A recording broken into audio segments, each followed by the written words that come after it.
E nós abrimos agora para os debates, para as contribuições, para quem quiser que fique à vontade para estar. Só peço que a Ângela volte à tela normal para estarem, né? E já temos pessoas, alguém que quer falar aqui, o Valdo. Valdo, a palavra está com você. Também foi muito legal a fala das três, né? Elas se completam e bem profundas. E talvez na sequência, no curso mesmo, vale a pena, a partir do vídeo das três exposições, entrar um pouquinho mais até da onde que a Helena tocou, que é as questões caiçaras, né? Porque era a questão agrária e comunidades tradicionais caiçaras, terras, lutas e perspectiva. Porque aqui no litoral também se expressa muito essas colocações, esse resgate, né, de muitas coisas importantes que a Ângela faz e a Vanessa fazem e a Helena retrata aqui. Por exemplo, né, um dos desaguadouros de todo o êxodo do campo está dentro da ilha de Valadares, que tem 20 mil pessoas. Nós atuamos ali bastante com o Ixi de Paranaguá, e eu fui conhecer a Sara, que a Ângela e a Gisele conheceram pessoalmente quando nós fomos visitar o assentamento José Lutzenberger. A Sara, junto com o Jonas, lá lideram, né? A Sara é pedagoga. Ela relata essa história de como ela chegou no litoral, né? E muita gente desse êxodo, tem muito gaúcho, inclusive, dentro da Ilha de Valadares, que eu não tinha dimensão de tantas pessoas que vinham do espaço agrário dentro daquela ilha com 20 mil pessoas, né, para mais. E dali eles saem, no caso da Sara, para o assentamento, para o acampamento do MST, né, que eu fui junto com vocês lá, que estivemos lá. Eu todo semestre levava uma delegação de alunos e nas rodas lá a gente discutia muito como é que se constitui um acampamento, e lamentavelmente ainda acampamento, embora todo dia está para ser assentamento há mais de 15 anos, o acampamento José Lutzenberg, ele se constitui junto com a UFPR Litoral, né? Desde o primeiro dia da UFPR Litoral, aquele acampamento tem a parceria, e até hoje, né, com vários cursos, com vários professores, com vários alunos, com vivências lá dentro. Então, no curso, na continuidade do curso, acho que pegar este módulo aqui de hoje e interligar ele com essas histórias, e com mais uma que é a questão indígena, né? Eu fui também bem recentemente, ao compreender as aldeias guaranis no litoral, eu fui descobrir um pouquinho mais da Caatinga, onde que dentro da própria Caatinga, né, tem toda uma complicação pelos iates, né, já dentro dividindo, prensando a aldeia, ali a aldeia Pindotina, da Caatinga, e eu fui compreender a Meca dos Guaranis, na linguagem deles. A Caatinga representa para os Guaranis a Meca, né? Todo Guarani que circula muito aqui nessa parte da América do Sul, ele tem como objetivo, ao menos uma vez na vida, passar por dentro da Caatinga. Então eu acho que são temáticas, né? E o Dionísio é extremamente aberto, no sentido de integrar com essas discussões, mas queria parabenizar vocês três e dizer que para mim é extremamente importante a questão social, e se dedicar um pouquinho na questão litorânea, porque nós estamos num curso de especialização, né, e de um projeto que veio para contribuir com o litoral e que comemora 15 anos agora, mas de nós compreender todos esses impactos nacionais e até não só nacionais, mas internacionais, e como é que ele se desdobra pertinho de nós. O seu Adolfo, dentro do acampamento, José Lutzenberger, ele vem da região de São João do Triunfo, ele era fumicultor, então mesmo nessas agriculturas familiares, ela teve todo um impacto aí que está bem relatado pela Vanessa e pela Ângela. Eu quero então dizer que eu estou agradecido de ter assistido aqui, muito bem, parabéns.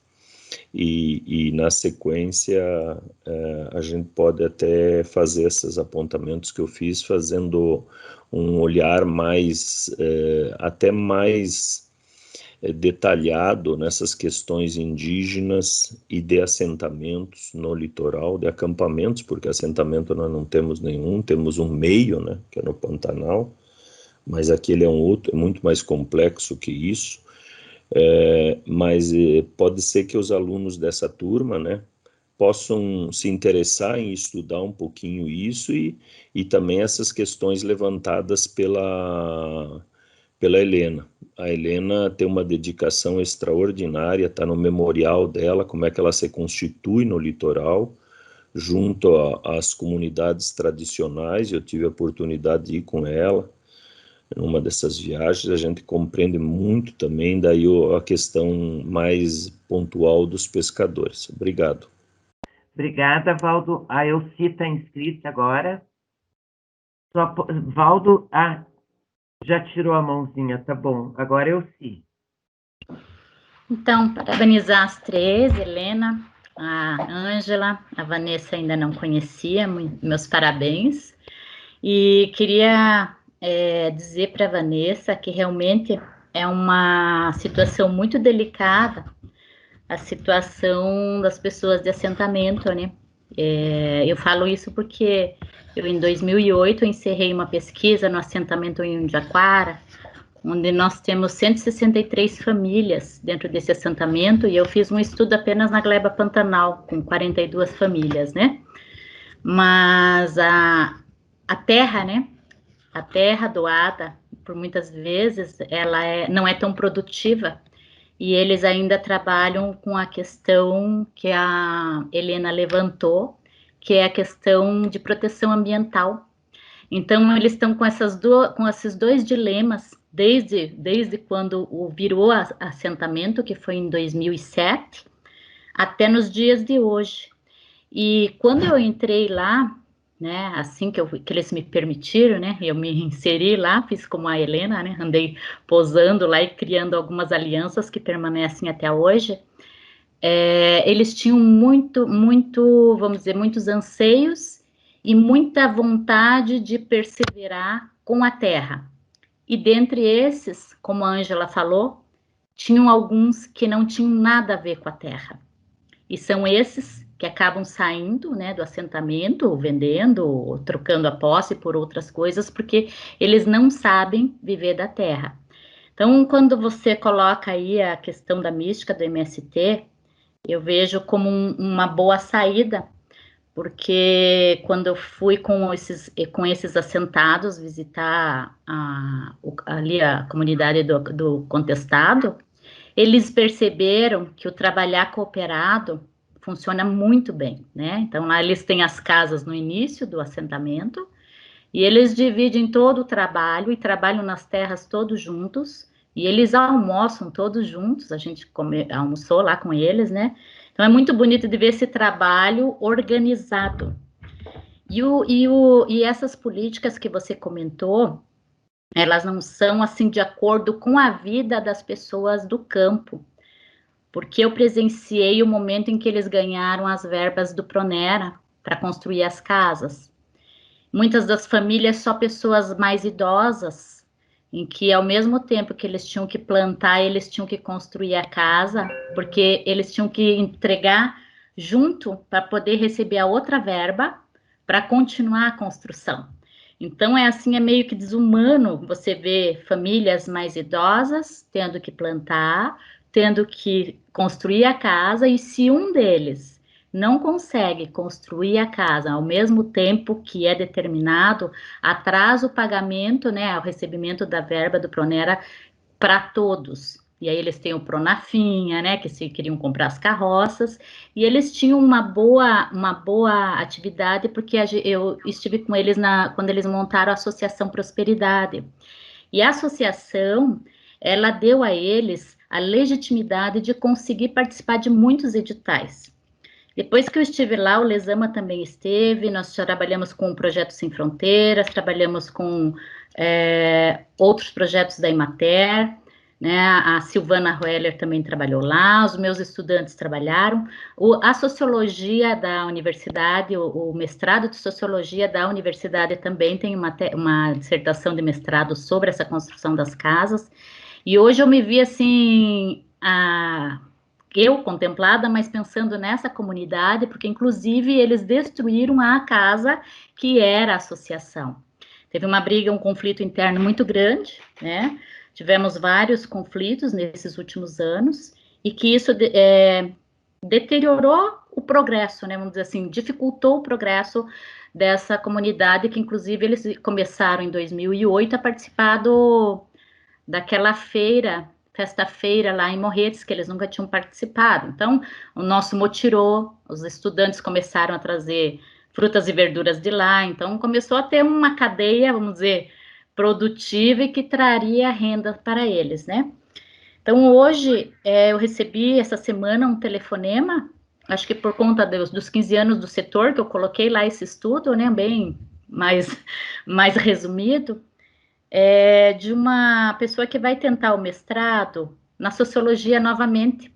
Então, eu vejo que não é uma questão muito como a Ângela falou, de que as pessoas, que eu acho correto, né, que os indígenas não querem só ser pesquisados, né, e eu falo da minha dificuldade de entrar no assentamento, que realmente eles não queriam mais pesquisadores que fossem lá só tirar os dados dessa comunidade e não trazer nada para eles, né. Eu realmente não trouxe nada para eles, né? Eu trouxe entreguei minha dissertação, fiz um registro fotográfico das casas velhas que eles tinham, né? Das lonas até as casas novas. Isso não é uma contribuição, vamos dizer, muito efetiva. Mas o mais importante que a universidade trouxe, né? Eu digo a universidade, porque foi a universidade que me proporcionou estar lá, foi essa promoção de que eles teriam mais autonomia, que eles tinham condições de participar de outros fóruns, de outras instâncias e se consolidar.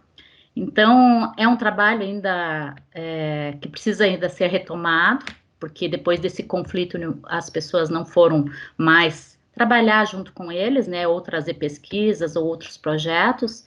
E digo que o Projeto Sem Fronteiras, da SETE, foi um projeto muito valoroso que ajudou muito essa comunidade, a gente comprou mudas para eles, né? Então, assim, a gente trazia algumas pequenas coisas, não eram grandes coisas, que contribuíram para a comunidade. Não no sentido de doação, mas no sentido de consolidação daquilo que aqueles que gostam da terra e sabem lidar com a terra pudessem estar trabalhando nesse quesito. E outra coisa que eu queria falar é que eu contei com a ajuda de um técnico da Emater, muito importante para Antonina e para Morretes, e infelizmente ele faleceu.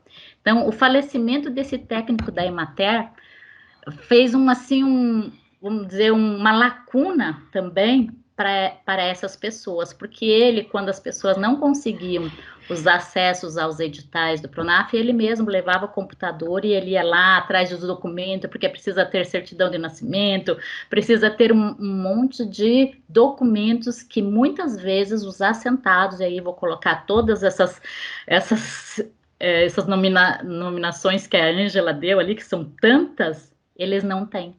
Então, eles não tendo isso, por mais que eles sejam cidadãos e que necessitem vamos dizer, desses, não são auxílios, são direitos, eles não conseguem usufruir. Então, eu estava muito ansiosa para ver vocês falarem, eu lembro muito da Helena, a Helena quase que virou uma ilhéu, de tanto tempo que ela ficou lá, e a Ângela também sempre trabalhou nessa questão. Então, acho que a gente precisava trazer mesmo à tona esse tema esse tema e pensar quais seriam as nossas contribuições para uma nova reforma agrária, que desse um apoio mais contundente e mais dentro da realidade dessas pessoas, né? Então, eu só agradeço aqui, estou muito satisfeita com esse sábado. E vou dizer para vocês que, como eu ainda estou em trabalho, né, pela comissão lá da eleição, estou em reunião constantemente aberta até o dia 8, né? Então, isso aqui para mim foi um prazer trabalhar, de tanta coisa mais burocrática, né? Foi um ótimo sábado, tá? Então, agradecer a vocês três aí. Vanessa, não te conhecia, talvez de relance, mas bem-vinda aí ao litoral, tá? Obrigada. Obrigada, Elci. Mais alguém gostaria de fazer algum comentário? Alguma fala? Então, eu passaria novamente para as professoras para fazerem seus comentários e suas considerações finais. Helena, a palavra é sua. Bom, então, primeiramente, parabenizar a Vanessa. Se foi a sua primeira participação, você fala muito bem, né? Eu aprendi um pouco mais sobre o MST com a sua fala parabéns à professora Ângela, que sempre maravilhosamente apresenta, assim, com os mapas e nos situa, porque geógrafa, né, não tinha que ter mapas, né? Então, foi muito bacana, foi uma tarde de aprendizados e sem muito planejamento entre nós, as coisas se casaram tão perfeitamente, e eu queria complementar um pouquinho a fala da Elci e do professor Valdo, né? No caso da Elci, eu lembro muito bem quando ela fez aquele trabalho dela lá na comunidade Pantanal, e uma das coisas que é difícil é você construir um laço de confiança. E até eu compartilho que, ainda bem que o doutorado são 4 anos, né? Porque eu levei 2 anos, gente, vocês não têm ideia, 2 anos de aproximações à comunidade, ainda mais com uma comunidade dentro de uma área de parque, né, nacional. Foram 2 anos, eu me aproximando sem compromisso, indo lá para visitar, conhecer, dormir, ficar ali com eles, e depois de 2 anos, eu realmente chegou um ponto que eu pensei, eu acho que eu vou desistir, porque realmente eu não vou ter abertura para poder iniciar uma conversa mais íntima, né, de conhecer mais a vida deles. E depois de 2 anos, a professora da comunidade me chamou. Professora Helena, a gente conversou bastante nessa semana e a gente se reuniu na comunidade e a gente decidiu ajudar a professora na pesquisa, e nós vamos colaborar em tudo que a professora precisar, e até mesmo nas gravações das entrevistas, nós vamos autorizar tudo, porque a gente percebeu que a professora tem boas intenções conosco, né? Então, foi só para compartilhar como é difícil construir um laço de amizade. E a questão porque eles sempre grupos de pesquisadores indo lá pesquisar e não trazerem nenhum retorno, como se fossem objetos. E então isso eu não queria que fosse dessa forma. E eu construí laços de amizade em 2008 e eu tenho amizade com eles até hoje. Esses dias a professora da comunidade me ligou, né, para dizer que é vovó, né, que se tornou avó e estava muito feliz. Mas assim, em termos de contribuição que eu pude levar para a comunidade, não em bens materiais e não em ações, mas digamos, em conhecimento. A professora Rosália, eu consegui com que ela fizesse essa especialização em questão social, né? Alguns anos atrás, muito difícil, são 5 horas de viagem para ela chegar até Matinhos, para vocês terem uma ideia, né? É ali perto, mas ali perto longe, porque são 2 barcos até chegar em Paranaguá, e depois Paranaguá um ônibus até chegar em Matinhos. Mas, então, foi uma abertura de diálogo e muita conversa, e agora eu estou tentando...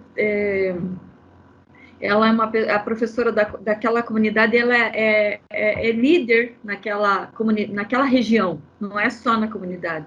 Estou tentando convidá-la para ela fazer esse mestrado em ciências ambientais, que é para professores, e essa forma é uma forma de tentar capacitá-la com conhecimento e empoderá-la, porque foi com esse conhecimento que ela não permitiu que se aprovasse o plano de manejo da forma que estava sendo colocado há 5, 10 anos atrás. Tanto é que eu fiquei assim surpresa que aprovaram esse ano o plano de manejo. Então, ela se tornou uma líder naquela comunidade por causa dos conhecimentos que ela foi se empoderando.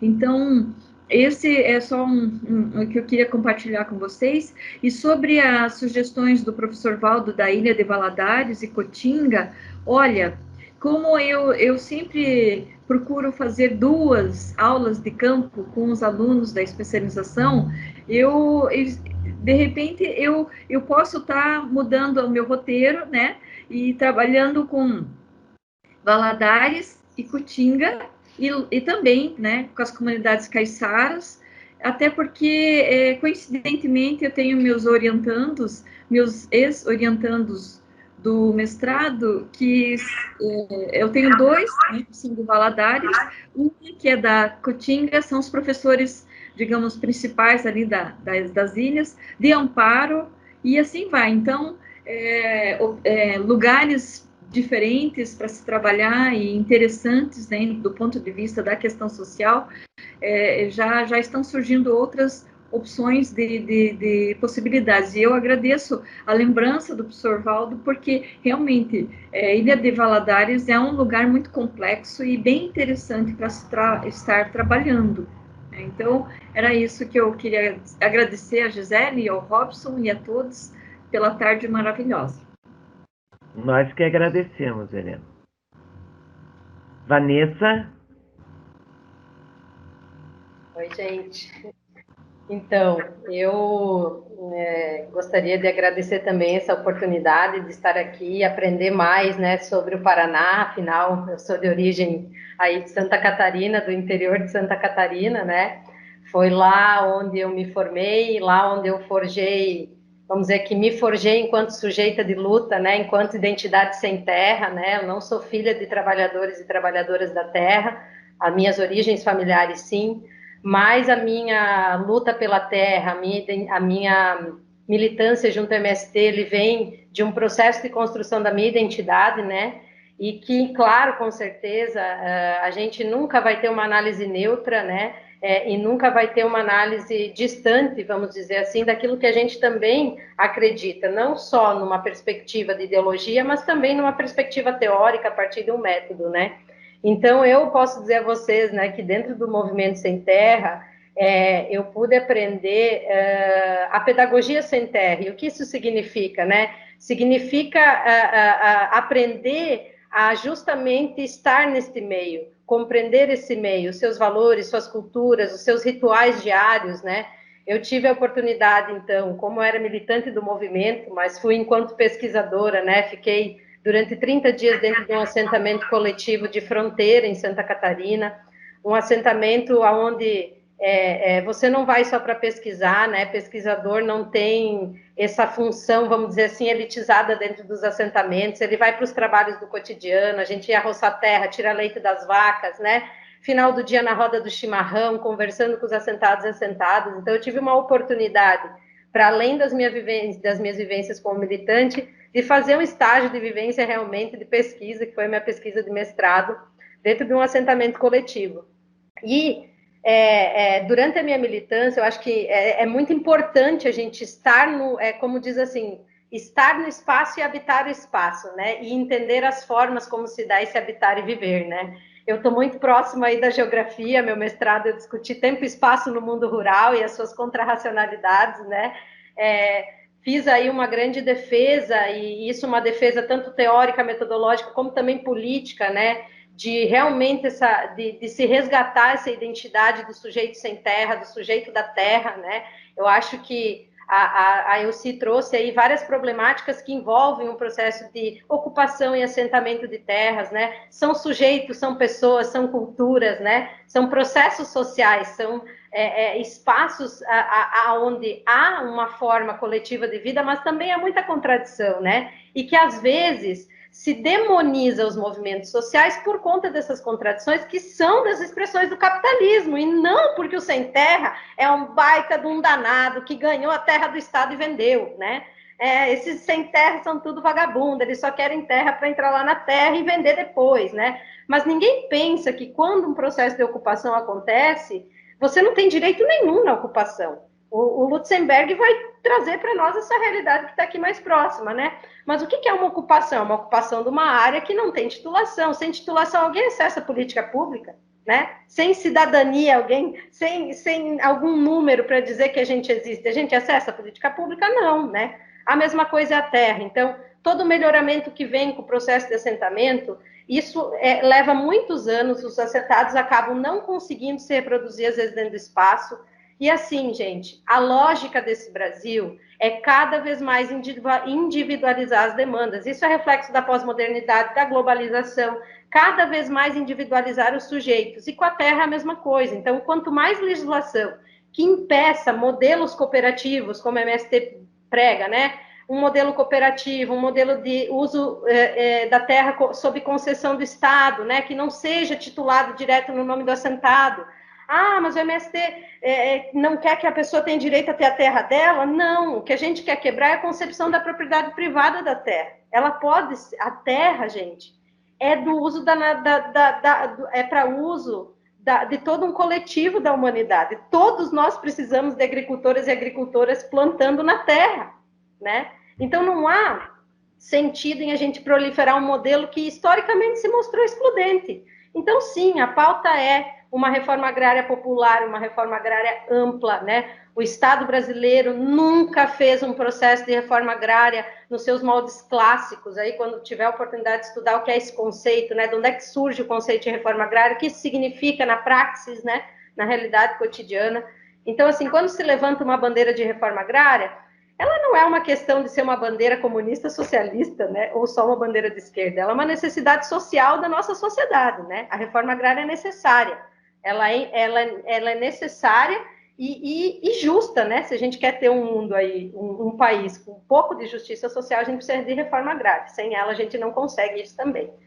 Então, dizer assim que eu gostaria de ter falado várias coisas, mas eu trago um pouco da minha leitura aqui enquanto militante do movimento, né, que enfrenta aí cotidianamente diversas lutas, principalmente aí desde o golpe lá de 2016, onde a gente é considerado terrorista, as nossas lutas foram, né, muito atacadas, o movimento é sempre muito atacado, há muito tempo se reza aí o MST vai acabar, né? Várias vejas, isto é, né? Mas quando, na verdade, o movimento cada vez mais avança e se fortalece, porque as pessoas começam também a ter uma tomada de consciência de que não dá mais para se viver na situação que está, e a gente compreendeu que as pequenas mudanças na estrutura fundiária desse país só aconteceram através das lutas populares, através das lutas desses sujeitos, desses espaços, né? Isso é o mais importante. Então, dizer que não é importante resgatar essa identidade, dizer que não é importante para nós aqui, estudando questão social,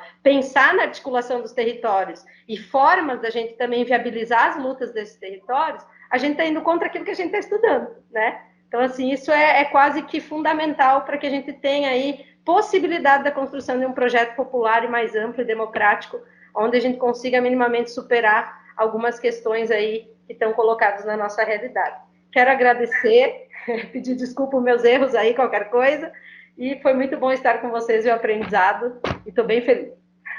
Obrigada, Vanessa. Ângela, fique à vontade. Gratidão. Gratidão, Vanessa. Gratidão, Helena, né? Pelas falas, acho que foi bem bacana, né? Valdo, Elci, pelas colaborações. Eu queria destacar 3 pontos, né? Primeiro, relação da universidade com as comunidades e movimentos sociais.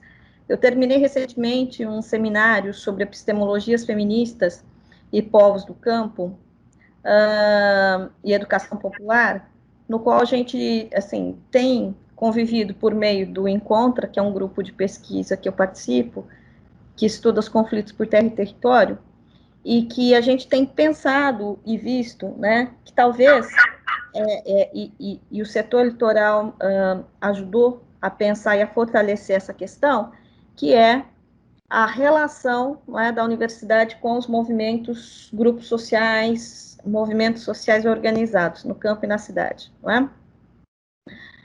Essa nossa relação, me parece que é muito profícua no processo de coabitação, de convivência, do caminhar juntos.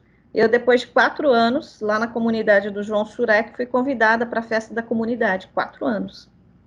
Gente, e andava a mais de 1.000 quilômetros, ida e volta no território. É longe, né? Estamos, desde 2017, trabalhando com a comunidade lá em Piraquara, né? Com a comunidade Araçaí, comunidade Guarani, né? Então, são desafios. Eu faço parte de um observatório que chama Observatório da Questão Agrária, já vou fazer um merchandise, e a gente está publicando, em novembro vai ser o lançamento do Atlas da Questão Agrária no Paraná, tá certo? Então, a gente vai divulgar por aqui também, não é? Vai ser um ciclo de debates com dos povos e comunidades tradicionais e sujeitos do campo, não é? Então, me parece, esse trabalho todo, me parece, não é, que o caminhar, o conviver, o cocriar, nós cocriamos com os sujeitos do campo. E isso gera um problema, que é a autoria dos trabalhos, colocado muito bem pela Letícia Yumi Duarte. Ela dizia, esse trabalho não é meu, esse trabalho eu sistematizei, mas é um trabalho coletivo dos pescadores, do movimento de pescadores artesanais. Isso coloca desafios para a universidade imensos, porque ela não queria fazer a defesa, inclusive, lá no setor de ciências da terra. Queria fazer a defesa e que fosse banca os pescadores e pescadoras. Do ponto de vista ético, moral e acadêmico, extremamente legítimo. Mas a universidade não permite isso. Isso é um desafio, não é? Então, o que a gente tem feito é coabitamos este mundo, caminhamos junto e vamos, em algum momento, sistematizar uma pesquisa, que vira dissertação, que vira tese, que vira TCC, mas estamos lá para colaborar sobre tudo. Isso tem mudado a nossa forma de fazer projeto de pesquisa, e nos parece que a investigação, ação participativa é a metodologia mais adequada, inclusive que nos auxilia nos sobressaltos que essa caminhada coletiva permite, né? Porque se, ora, nós fizemos o projeto de pesquisa assim, assado, cozido, e depois ele vira outra coisa, é por conta e força das determinações da vida e das lutas que isso acontece. E me parece muito natural, só que os meus orientados e, enfim, os estudantes ficam extremamente angustiados, dado que formados numa perspectiva da pesquisa do século XVIII, né? Faço o projeto, realizo a pesquisa e pronto, ela está pronta, né? Esse timing, esse coabitar, o conviver e o caminhar com os povos do campo, com os povos da luta, ele exige a transformação, e me parece que é um outro paradigma de universidade, né? Uma compreensão outra de universidade, de trabalho acadêmico científico, e de cientificidade também. Bom, um outro elemento que eu queria chamar a atenção é a relação do Guarani com a terra. Eles não têm a relação de posse. Inclusive, lá na Araçaí, eles disseram assim, a gente não sabe se vai ficar aqui, porque porque sempre é necessária a mudança. Onde é que está a Terra Sem Males? A Terra Sem Males é esse movimento pelo território. Tem em Guarani, por exemplo, no portal, um dos outros portais do Paraná, é lá, né, em Guaíra, que Itaipu inundou, né, que foi alagada. Eles estão esperando, dizem eles, né, numa entrevista que a gente fez, numa conversa, que eles estão esperando o portal se abrir. Aquela hidrelétrica, ela vai desaparecer um dia. Olha a compreensão outra de temporalidade, de espacialidade desses sujeitos, não é? Então, há uma diferença, né, e me parece que esse é um desafio, inclusive, em relação à forma de demarcação imposta. A Caatinga, a Peças, mesmo Superagui, é território sagrado indígena. Tem casa de rezo ali, mas eles não podem pernoitar, por exemplo, na Peças. Eles só podem ir para a casa de rezo escoltados, para garantir que eles não tomem assentamento das terras que historicamente lhes pertencem. Olha só, né, a questão agrária.